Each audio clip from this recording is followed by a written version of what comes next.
আমাদের অধীনে বন্দর কর্তৃপক্ষের অধীনে বন্দরে কোনো শ্রমিক নেই। শ্রমিকদের বিষয়ে আপনি কিছু বলেন নাই।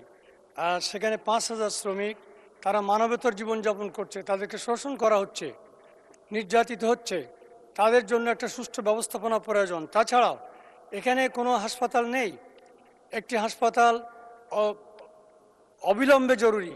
এই ব্যাপারে আমি একটু মাননীয় স্পিকার আপনার দৃষ্টি আকর্ষণ করছি। গতকাল মাননীয় প্রধানমন্ত্রী উলাসী গিয়েছিলেন এই শার্শা উপজেলায়, উলাসী তার শহীদ পিতা যেখানে খাল খনন করেছিলেন সেই খাল পুনর্খননের জন্য। সেখানে হাজার হাজার মানুষ ছিল।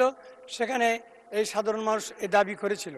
দাবি করলে মাননীয় প্রধানমন্ত্রী মহোদয় তিনি খুশি হয়ে মাননীয় স্বাস্থ্যমন্ত্রীকে সেখানেই নির্দেশ দিয়েছিলেন যে এখানে একটি হাসপাতালের ব্যবস্থা করা হোক। আমি এটা যেন দ্রুত হয় তার জন্য দাবি জানাই।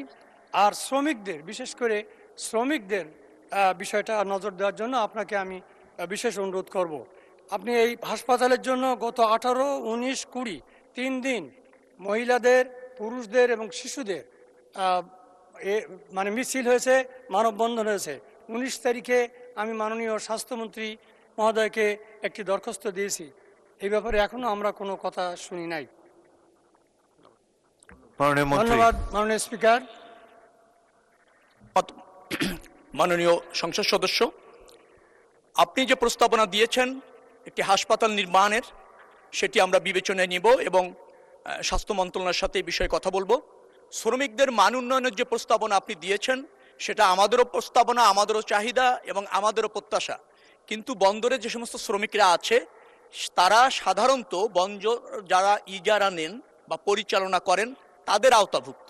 তো যারা এই বন্দরটি পরিচালনার জন্য ইজারাভুক্ত হন তাদেরকে শ্রমিকদের মান উন্নয়নের জন্য, সুযোগ সুবিধা বাড়ানোর জন্য আমি তাগাদা দিব এবং তারা যাতে প্রয়োজনীয় পদক্ষেপ গ্রহণ করে সে ব্যাপারে আমি তাদের সাথে কথা বলে ইতিবাচক একটা ফলাফল প্রতিষ্ঠিত করার চেষ্টা করব। কিন্তু আমাদের অধীনে, বন্দর কর্তৃপক্ষের অধীনে বন্দরে কোনো শ্রমিক নেই, যার ফলে মন্ত্রণালয়ের সরাসরি ওই শ্রমিকদের মান উন্নয়নের জন্য কিছু পদক্ষেপ সরাসরি নেওয়ার সুযোগ নেই।